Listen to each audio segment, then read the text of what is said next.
but burnout signs and symptoms come before then. So again, if you're not sleeping, if you're not eating, those things are happening and they happen over a prolonged time, then you will reach burnout. So it's about being aware and catching those things before you have been in that space for months, or even like I was for years. The irritable mood one, there's a New York Times article recently about Black women, and he talked about how for us, we can be high functioning or kind of walking depression. For us, we don't exhibit the typical sad stay in the bed. Sometimes we're snappy, we're irritable, we're agitated, right? And even the thing when we talk about being the angry Black woman, there's a lot of reasons why Black women might be frustrated with the world and how things go. But sometimes instead of looking at, oh, what's wrong with her? Or why does she have an attitude? Sometimes what that really is a sign that someone is feeling depressed. Black men have had the highest increases in suicide in the last 2 years of any other demographic or group of folks. Wow. And that's an alarming statistic and an alarming fact, because just like with Black women, sometimes their depressed mood is missed. Stress is the precursor to most physical and mental illnesses. Yeah. And if we can reduce our stress, we can significantly improve our mood and our quality of life. But sometimes we don't need people to try to fix our problems. Sometimes what we really just need is someone to be a listening ear. I'll give the caveat though about that. There are times though, because your friends aren't your therapist. I know people think that therapy is just about giving advice. And sometimes folks say to me, well, why would I go to a therapist when they're just going to tell me stuff I already know? It's so much more than that.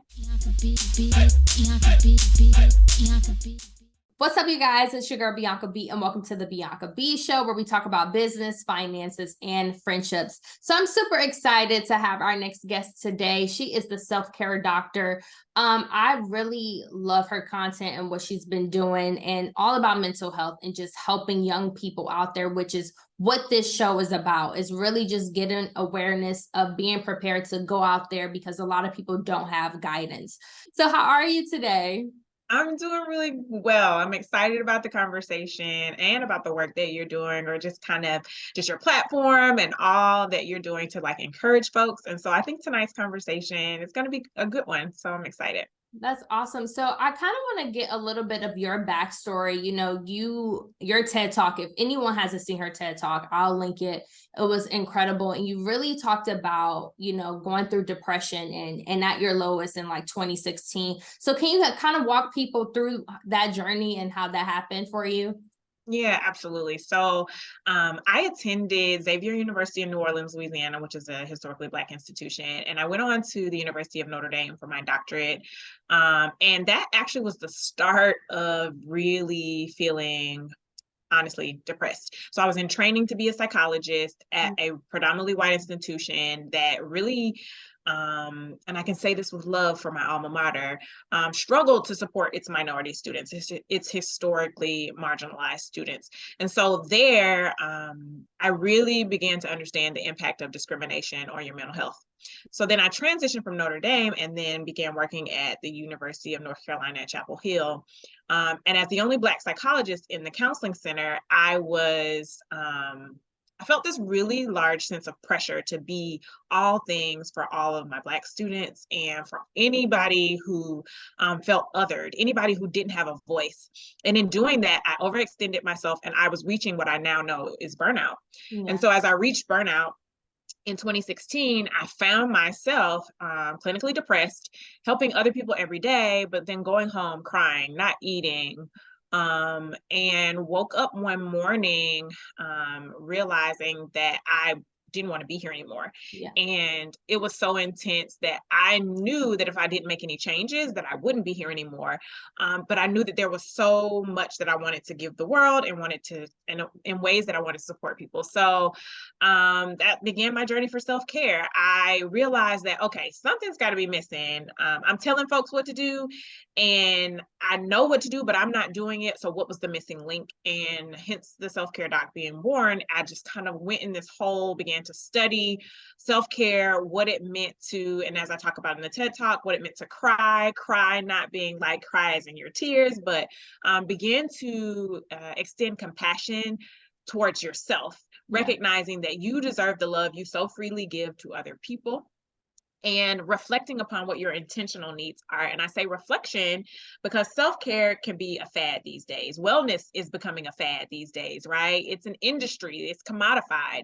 But the truth is, we don't need to, binge a Netflix series, although that can be fun, or getting your nails done and your hair done, although those things are one form of the way that we care for ourselves. And I would say that those are maintenance self-care activities, and sometimes passive self-care activities. But if you reflect using the R in my cry model, sometimes what you really need, let's say you miss your best friend. Well, what you need in that moment is social wellness and social self-care. And so instead of vegging out in front of the TV or scrolling through social media aimlessly, call your best friend, sit in your best friend's face, hang out. And so reflect upon what your needs are. And then the I and cry that I talked about or developed in that season of really digging deep into self-care, the I is be intentional and integrate your wellness needs into your daily life. And so after that experience, I say self-care saved my life, and I really began to transform how I supported students. And I guess, as they say, the rest is history. I transitioned career-wise to another institution and really began to try living out what I was sharing with other folks. So there's so many things I want to dive into. First off, how do you know when you're depressed? Because a lot of us diagnose ourselves with these words, and it becomes a trend of like anxiety, depression. So, and sometimes, you could say those words and really be a depressed person and be a walking depressed person, which is very common within Black women too, or just women in general, being a walking depressed person. But it's like, am I depressed or am I just sad today? So please dive into that. Okay, so I'll start backwards. When you say walking depressed, what that can look like is high functioning depression. High functioning depression is I'm not your stereotypical laying in the bed every day. I'm not letting my hygiene needs diminish. I'm not isolating. So high functioning says I'm still doing the same things, but on the inside is where I really feel torn up. But you can know, a general rule for folks that I like to say is that you can know that you are not in the best place and perhaps exhibiting more than your normal depressed mood. Because here's a newsflash. Everybody has depressed mood. It does not make you a clinically depressed person.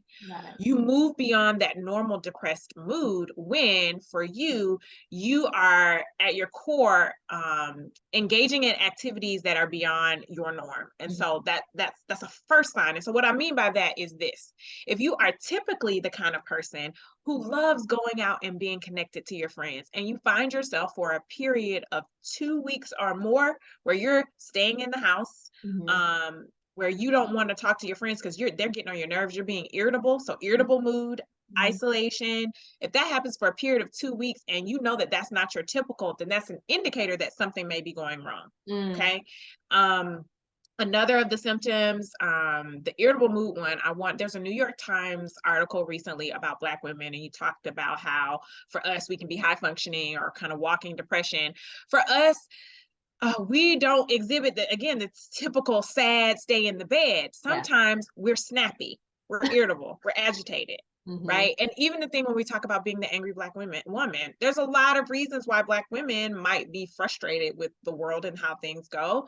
But sometimes instead of looking at, oh, what's wrong with her? Or why does she have an attitude? Sometimes what that really is a sign that someone is feeling depressed. They're not themselves. They're not normally this snappy. And so those indicators that say, hey, I'm normally moving from A, B to C, and now I'm moving A, D, G, I'm moving differently, it's a sign for us to be more aware and in tune.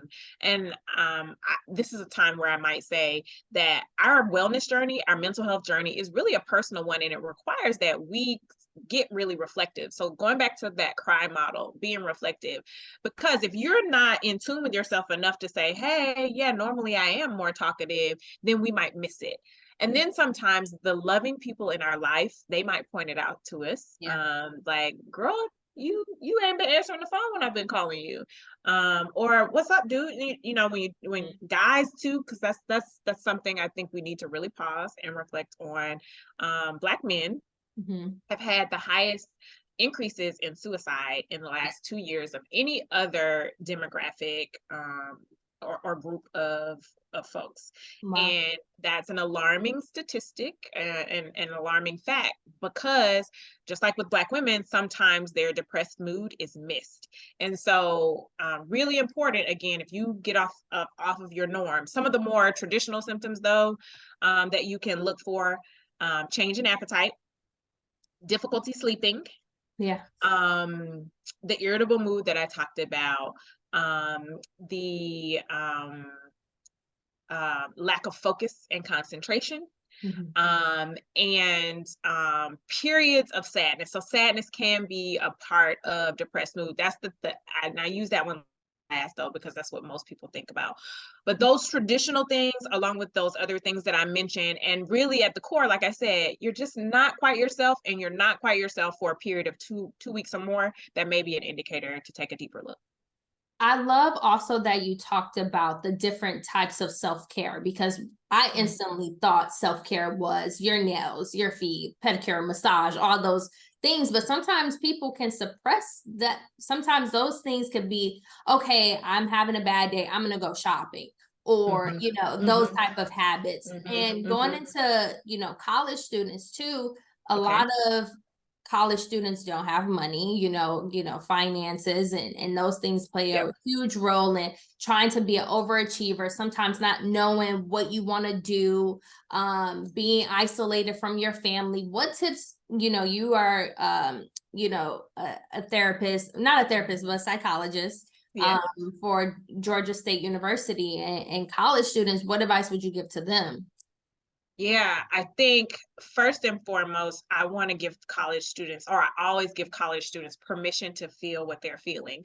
Too Mhm. often we have folks in different generations who are, and it might be our elders, love those, and I'm like an elder millennial, but we'll say, well, you haven't experienced anything. You don't Yep. have a reason to feel like you haven't lived life. You've had it easy. And the truth is, there Mm. has been so much trauma in our world. College students today have lived through a pandemic, they lived through racial injustices, like there are changes in the economy, there are, even the benefit of social media, but also the backdraw of social media. They live through all of those things. And so the first thing I give college students is permission to just to not be okay. Mhm. I think all of us need that permission, but particularly our college students, because they're at a critical age where they are told that they should have it all together. You're in college now, you should know what you're trying to do. And the truth is that developmentally, you're probably most confused when you're at that stage, Yes. right? You have access to all these new exciting things. If you're a college student, your first time away from home, independence, autonomy. Mhm. But then what do you do with that? So there's a lot of pressures that come with that. So again, I give college students permission to not be okay. Another tip that I like to give my college kiddos is, find your safe person. What I Mm. mean by that is, again, social media being the great tool that it is and the resource that it is, we think that everybody's our friend. We've got likes going, and we've got followings of thousands, sometimes hundreds of thousands of folks. And but we really don't often as much as we could connect and form attachments that are in the healthiest way, and knowing your safe people. Those are the people you can open up to when you're having a bad day. I posted something on my Instagram the other day in my stories about being so grateful for the friends that when they ask me how I'm doing, I can give them an honest answer. Yeah. Because the truth is, you see somebody, you say, "Hey, what's up?" And, it's like, "I'm cool, I'm Mhm. good." But are you really? Because we're Yep. not pausing long enough to really give a genuine answer. So again, the second is find your safe people, because when you have those moments of where you're not okay, you'll feel safe enough to give them an honest answer, or the hope is anyway. I think a third thing I would tell my college students is begin to develop some of these self-care habits. And so I alluded to, and I talk a lot more about this in the TED Talk, but understanding your 8 dimensions of wellness. So this Mm. is the one time I'm going to get technical in tonight's conversation, because I think it's really critical that folks know that in order to be well, what research would indicate is that there's these different domains or areas that you want to focus in. So some researchers say 7, some say 9, but the areas tend to be physical wellness, social wellness, spiritual, intellectual, financial, occupational, environmental. Shoot, I always forget the 8th one. But if you look it up, the 8 dimensions of wellness really gives us a grounding place for us to think through how well, or to move beyond just kind of the getting our nails and hair done. And those would be, by the way, physical self-care or wellness needs. So Got I it. tell my college students, like, check in with yourself. How are you doing physically? Are you sleeping? Are you eating? Are you exercising? Those are your physical wellness needs. And those are the easy to grab onto things, because that's what we're all talking about. You're going to the calf. Yeah. Or, are we going to hang out? Are we going to go to this party? Which means we're probably not going to sleep. So those physical things that are happening to us, but then you're in school. Newsflash for some folks, you're in school, that's your intellectual wellness. So Yeah. are you going to class?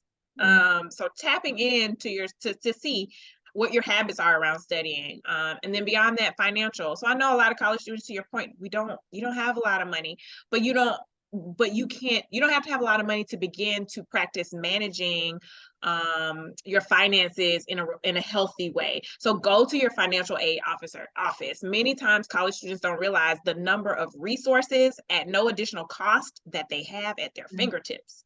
Financial aid isn't just about them taking your money for these classes. They offer financial literacy. They Mm. offer like information about loan repayment once you finish school. They offer information about entrepreneurship. So financial wellness is critically important for college students, because um, food insecurity, housing insecurity is at its highest actually in college, Mm. for college students. So college students aren't eating, their nutrition needs go down, and a lot of times that's because of finances. So Yeah. anyway, these 8 dimensions of wellness that will probably be the third thing I kind of give my students around. And we in our talks or in our sessions, we look at, okay, how are you doing in these areas? And Yeah. then we just talk about some practical strategies, or easy things, like I just said with financial aid, that for their financial wellness, if they say, I don't have any money, or I have to work 2 jobs, I'm sending money home to my family, Yeah. all of these different things that college students are dealing with, we talk through and process, well, what are the ways that we can take some of these things off your plate and reduce your stress? The last thing I'll say is that college students experience stress in a way that folks that they haven't experienced before, and stress is the precursor to most physical and mental illnesses. Yeah. And if we can reduce our stress, we can significantly improve our mood and our quality of life. Now, can you be good at all these areas? Because Ooh, that's a good yeah, question. yeah, I love that question. You know what? Thank you for holding me accountable, as well as like anyone who's in the wellness, or anyone who yeah, would be in a position to support college students, because we do that. Like as faculty or staff at college or colleges and universities, we tend to imply, the implicit assumption is that if I give you these tools and you do all these things, you should be balanced, yeah, or you should be able to hold all these things well. And the truth is, life and wellness and academia and all that is a journey, yeah, and there are going to be these ebbs and flows, and there are going to be times, or at some point it isn't about perfection. yeah. Thank you for thank you for having us think that through, because you're absolutely right. I think what I also get, in addition to students who maybe are stressed for the first time Yeah. and we're trying to manage things, I'm getting students who are perfectionists. And if I begin to tell them some of these strategies, they're like, oh my God, I got to do it all right. Yep. And the truth is, this isn't about being perfect. This is about increasing your awareness around what might help you to be, to thrive, to move from survival to thriving is what I like to say. And thriving doesn't mean you get everything perfect and that you're doing all 8 of these areas all of the time, because then that becomes more work for you. What Yeah. I really want you to do is increase your sense of attunement and mindfulness to what your needs are. And then I tell folks it's about finding your rhythm. There are gonna Yes. be sometimes when you are really in tune with your friends, so your social wellness needs are gonna be getting met. And then there are gonna be other times where your spiritual needs might be taking this the the front seat. And so you're gonna be more leaned into that. And so your friendships or your social wellness might take kind of a back seat, but that doesn't mean that you are not moving towards that desired sense of thriving that I talked about, but it'll ebb and flow. So it's a great question. And then going into life after college, I was one of those people. I would have been your student that would have been a perfectionist. Like, I need to figure Yeah. it out. Yeah. And life after college, yo, it gets so real. I'm 29 and I just got to a place of healing and learning that I'm not perfect. And I was one of those people like, can every area of my life be perfect? And it's the social media, it's I work in TV, so it's that pressure of entrepreneurship and TV and all these things. So going into entrepreneurship, because a lot of my listeners are entrepreneurs or trying to be, what advice can you give to, and you talk about this a lot in your TED Talk, was burnout. Like, what do you do? Yeah, Yeah. we've talked about a little bit of it already. It's knowing your limits, it's checking in with yourself, because what most often happens is folks reach burnout and they realize it afterwards when they crash and burn. Yeah. Right. So, but burnout signs and symptoms come before then. So again, if you're not sleeping, if you're not eating, if you some of those same indicators that you've already asked about in our previous questions, if those things are happening and they happen over a prolonged time, then you will reach burnout. So it's about being aware and catching those things before you have been in that space for months, or even like I was for years. I have been perpetually in that space of overworking and overextending myself for years. And I go back to what I shared, giving ourselves permission or being compassionate enough to say that I deserve the love I'm giving so freely to other people, and that if I pause, um, this is something I struggle. I have to tell. If I pause, sometimes slowing down helps me speed up. Sometimes doing less helps me more. We tend to think we have to keep going, and that's where we get to the place of burnout. Slowing down, pausing, even if it's just for a few moments, those few moments can give you back hours, days, weeks where you're not burned out and where you're thinking more clearly, where you're able to show up as your best self. So sometimes doing less helps you in the long run do more. But it's about giving ourselves permission. And when you're dissecting those 8 categories in your life and you don't have a therapist, a counselor, don't have access to those things, and it costs and things like that, how should you go about self-reflecting? And sometimes, we struggle with accountability sometimes too, as well. Ooh, that's it. So should you journal? Should you record? Like, what are your advice? Okay. So because I am a psychologist, I'm gonna start with my biased perspective to say, if it's a college student listening in, college is the one time in life, again, that at no additional cost you can access those services for free. So to say that you don't have a counselor or at least access to those resources, I want you to you're paying this institution all this money. Utilize those resources, because you don't have to pay any additional cost for that. Currently, there are so many organizations that are providing mental health services for free. It's a matter of knowing where these mental health services are. So I'll say that to you. But I'll also say, I mentioned that I know this was my biased perspective. Counseling isn't for everybody. Some folks are, no matter how I talk about creating safe space, and try to be approachable, some folks may not feel, there may be this mental block to that. So what I would say is, yes, journaling is a great place to start. I would also say, when I talked about finding your community and your safe place, healing comes in community is something that I also say. So if you can't find a therapist, I need you to get connected to some folks, not your friends though, who are engaging in some of the same negative coping strategies that you Yes. are, but maybe the friend who is a little further along in their journey, maybe the friend who can just sit and listen to you, because sometimes we don't need people to try to fix our problems. Sometimes what we really just need is someone to be a listening ear. Um, I'll give the caveat though about that. There are times though, because your friends aren't your therapist. I know people think that therapy is just about giving advice. And sometimes folks say to me, well, why would I go to a therapist when they're just going to tell me stuff I already know? It's so much more than that. Yeah. But your friends are good, safe spaces up until a certain point. And so I'll Right. say this: if anyone is listening and you have reached the point where you are thinking about taking your life, if you have been engaging in self-harm, that is a point beyond which your friend is equipped to support you.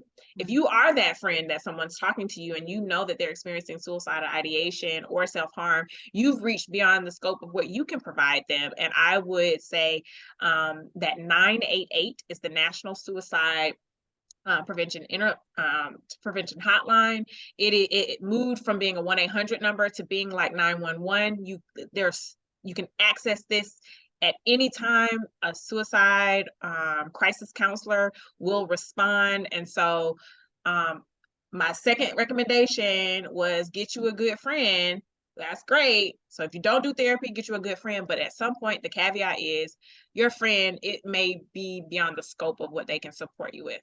So there's counseling for free for college students. There's counseling for free. If you're not even in college, there's so many free resources that sometimes we just don't know about. Second, get you a good safe space, as long as you're not having those more severe concerns. And the third thing I would say is kind of some of those resources that you talked about, like journaling. So journaling, going for walks, Yes. walks in nature can be so healing. I go back to the three things I said earlier: eat, sleep, exercise. How well are you doing those physical things? If you can change those three things, sometimes in my sessions with clients, we start with those three things. If we can improve those areas, sometimes your mood significantly changes. Your ability to think clearly, you're able to sleep. So sometimes those are some really great strategies, but the journaling, moving, changing your eating habits, kind of some of the more practical, what we call behavioral interventions. That's like the fancy term. Engaging in some of those behavioral interventions are ways that folks, even if you don't have a therapist, you can elevate your mood and get to a place where you feel somewhat better. So those are the three things: therapist, get you a safe friend, except if you're in crisis, and then the third thing, those behavioral intervention strategies. And so I know you do consultations. So tell a little bit about that and how people can follow you and things like that. Yeah, so I, as we said at the very beginning, she introduced me as Dr. Raé Nicole Lundy, but my business is the Self-Care Doc LLC. So you can reach out if you are wanting additional support or wanting more information about my work. You can reach out by emailing support@theselfcaredoc.com. That's support@theselfcaredoc.com. My website, you can find out more information about me by going to theselfcaredoc.com. And you can follow me on Instagram @theselfcaredoc. So there's some consistency there for folks. If you, again, have questions, reach out via email at support@theselfcaredoc.com, or I'm very responsive on social media. So please connect with me there. And I was reading today about Thread and about all the other ways, right? So, but Instagram is my social media of choice at the moment, but definitely email, website, or Instagram. Those are really great ways to connect with me. And I am really passionate about supporting folks. And if I can't provide support in terms of individual counseling, which there's a small, because I have a small number of clients I can take, there's Mhm. always an opportunity I have to provide you with referrals. And in addition to the individual counseling, I do some group coaching and wellness coaching for folks. And then also I'm doing work with as a consultant for organizations who are looking for wellness support, as well as colleges and universities. So there's a number of ways that I can provide support. So reach out to me at either of those places and let's chat. Yes, thank you so much. It's your girl Bianca B. Make sure you guys follow me on Instagram at It's Bianca B. Also Bianca B Show. I appreciate it so much. Thank you so much.